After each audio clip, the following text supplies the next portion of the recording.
Nessa videoaula falaremos sobre o determinante Vandermonde e depois abordaremos algumas propriedades dos determinantes. Começando aí pelo determinante Vandermonde, o que a gente pode perceber, né? Inicialmente, a gente vai denominar determinante Vandermonde ao determinante associado ao que eu chamo de matriz de Vandermonde. E aí vocês já podem se perguntar, né? E o que é essa matriz de Vandermonde? A matriz de Vandermonde, ela é uma matriz quadrada, né? De ordem n, onde, como a gente pode observar na formação da matriz, os elementos que estão em cada coluna são potências de um número real.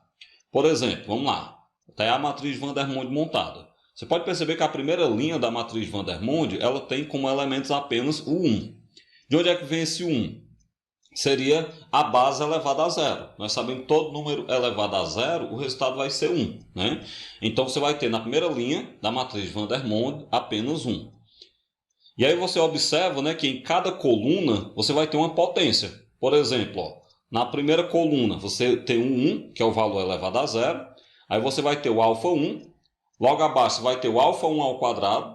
Logo em seguida o alfa 1 elevado ao cubo. Até o alfa 1 elevado a n menos 1. Por que elevado a n menos 1? Né? Como eu falei que essa matriz tem ordem n, então as potências vão de alfa 1 elevado a zero até alfa 1 elevado a n menos 1. Quando você observa as demais colunas, você percebe que nela também nós temos potência.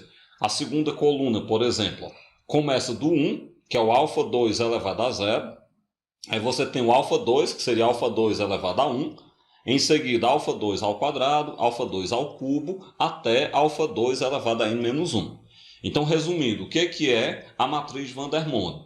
É exatamente uma matriz onde cada coluna ela vai conter potências de determinados valores, potências crescentes de determinados valores.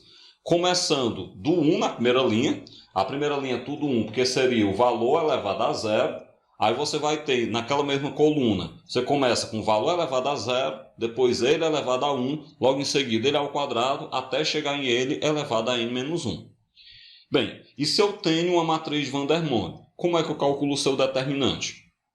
Para a gente calcular o determinante da matriz de Vandermonde, basta que você leve em consideração a sua segunda linha. A segunda linha que é exatamente onde a gente tem as potências elevadas a 1.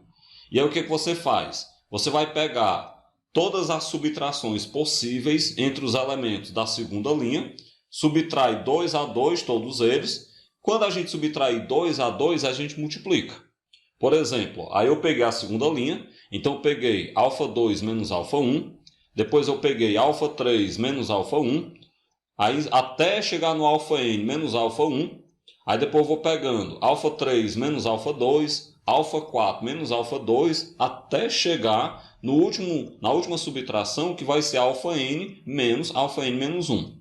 Ou seja, pessoal, a gente vai pegar a segunda linha, faz todas as subtrações possíveis entre os elementos da segunda linha. Quando eu fizer todas as subtrações possíveis, eu multiplico todos os valores. O produto de todos esses valores vai me dar o determinante de Vandermonde. E é para que a gente possa entender, eu trouxe aí uma matriz F. A gente pode observar que é uma matriz de ordem 3. Matriz de ordem 3, a gente já sabe como é que calcula, mas essa a gente vai fazer de uma maneira diferente. Por quê? Porque é uma matriz de Vandermonde. Por que eu sei que é uma matriz de Vandermonde? Observem aí. A primeira linha é tudo 1. Esse 1 da primeira coluna seria 2 elevado a zero. Olhem para a primeira coluna. Ela começa com 2 elevado a zero, que é 1, né? 2 elevado a 1, que é 2, e 2 ao quadrado, 4. A segunda coluna, 5 elevado a zero, que é 1. 5 elevado a 1 é 5, 5 ao quadrado, 25. E a terceira coluna, 7 elevado a zero é 1, 7 elevado a 1 é 7, e 7 ao quadrado, 49. Então vejam que as colunas são potências de 2, 5 e 7. Então é uma matriz de Vandermonde. Se é uma matriz de Vandermonde, a gente pode fazer o seu determinante de maneira bem básica. Por que eu posso fazer de maneira bem básica? Eu vou observar a segunda linha e eu vou fazer todos os produtos possíveis entre elementos da segunda linha. Então você vai pegar, por exemplo, na hora que eu fizer aí as diferenças possíveis, eu pego, já que são apenas 3 valores, né? Ordem 3, eu pegaria B menos A, C menos A e C menos B. E aí, claro, quando você vai trazer para a matriz, você vai pegar, por exemplo, 5 menos 2, em seguida você pega 7 menos 2, e por último 7 menos 5. Aí estão todas as diferenças possíveis, 2 a 2, né, entre elementos da segunda linha. 5 menos 2 dá 3, 7 menos 2 dá 5, 7 menos 5 dá 2. Então vai ficar 3 vezes 5 vezes 2. Quando eu fizer esse produto, a gente encontra 30. Então o determinante dessa matriz de Vandermonde, do primeiro exemplo, vale 30. Observem que é uma matriz de ordem 3, mas eu fiz por outra estratégia. Como ela é uma matriz de Vandermonde, eu fiz aplicando o processo da matriz de Vandermonde. Bem, agora vamos falar um pouco sobre algumas propriedades importantes de determinantes. Essas propriedades de determinante, elas são, na verdade, propriedades que ajudam no cálculo de alguns determinantes. Porque, por exemplo, tem determinantes que você for fazer, se ele tiver principalmente ordem muito grande, vai dar muito trabalho para você resolver. Se ele se enquadrar em alguma das propriedades, você consegue resolver só olhando, por exemplo. Então vamos lá, né? O uso dessas propriedades facilita muito alguns cálculos de determinante. A primeira propriedade que eu quero elencar para vocês é que toda matriz que possui uma linha ou uma coluna com todos os elementos zero, com todos os elementos nulo, o seu determinante também vai ser zero. Então imagine que você olhe para uma matriz onde você tem uma linha inteira ou uma coluna inteira zerada. Essa matriz C, por exemplo, ela tem a segunda linha toda zerada. Não há necessidade de você perder tempo calculando o determinante dela. Essa propriedade me garante que toda matriz que tenha uma linha ou uma coluna zerada, o seu determinante sempre será zero. Então o determinante da matriz C será sempre zero. Antes da gente evoluir para outras propriedades, só lembrar que tudo aquilo que vale para a linha, vale para a coluna da matriz. Então, quando eu citar, por exemplo, uma linha toda zerada, vale também para uma coluna toda zerada. Então, as propriedades elas são válidas para a linha e para a coluna também. A segunda propriedade. Toda matriz que possuir duas linhas ou duas colunas iguais, o seu determinante também vai ser zero. Então, se você olhar para uma matriz e tiver duas linhas iguais ou duas colunas iguais, não precisa perder tempo calculando o determinante. O determinante já vai ser zero. Por exemplo, essa matriz D, se vocês observarem, a coluna 1 é igual à coluna 3. A coluna 1, 1, 4 e 2. A coluna 3, 1, 4 e 2. Como ela tem duas colunas iguais, o determinante dela não precisa perder tempo. O determinante dela eu já sei que é zero. Uma observação que eu tenho que fazer para vocês nesse momento é que não vale uma linha igual a uma coluna. Não vale uma linha igual a uma coluna. Só vale duas colunas iguais entre si ou duas linhas iguais entre si. Terceira propriedade. Toda matriz que possui duas linhas ou duas colunas proporcionais, o seu determinante também vai ser zero. E aí você me pergunta, né, o que são linhas ou colunas proporcionais? São linhas ou colunas onde uma delas é múltipla da outra. Por exemplo, se a gente olhar a coluna 2 dessa matriz E, ela tem elementos 4, 16 e 8. E se eu olhar, por exemplo, para a coluna 3, 1, 4 e 2. A gente pode observar que a coluna 2 é o quádruplo da coluna 3. Se você pegar a coluna 3 e multiplicar por 4, você encontra exatamente a coluna 2, os valores da coluna 2. Então, como a coluna 2 é o quádruplo da coluna 3, isso quer dizer que elas são proporcionais. E a gente viu pela propriedade, né, que quando elas são proporcionais, o determinante é zero, por isso o determinante da matriz E deu zero, como a gente pode observar. A quarta propriedade. O determinante de qualquer matriz quadrada é igual ao determinante de sua transposta. Por quê, né? Porque, na verdade, a matriz e a sua transposta, elas possuem os mesmos valores, a mesma ordem, os mesmos valores. O que vai mudar é que apenas na transposta, o que é linha eu transformo em coluna, por exemplo. Então, como elas possuem os mesmos valores, apenas trocado de linha para coluna, elas vão possuir o mesmo determinante. Então, sempre que eu tiver uma matriz e a sua transposta, a gente vai observar que elas terão sempre o mesmo determinante. Desse modo, então, o determinante de uma matriz M qualquer vai ser igual ao determinante da sua transposta da referida matriz M. Propriedade 5. O determinante de qualquer matriz triangular, seja ela triangular superior, triangular inferior ou diagonal, que a matriz diagonal é um tipo de matriz triangular, ele vai ser sempre o produto dos elementos da diagonal principal. Então, qualquer que seja a matriz triangular que você tenha, para você calcular o seu determinante, basta que você multiplique, né? Basta que você faça o produto dos elementos da diagonal principal. Por exemplo, essa matriz M, ela é uma matriz que ela é triangular inferior, uma matriz de ordem 4.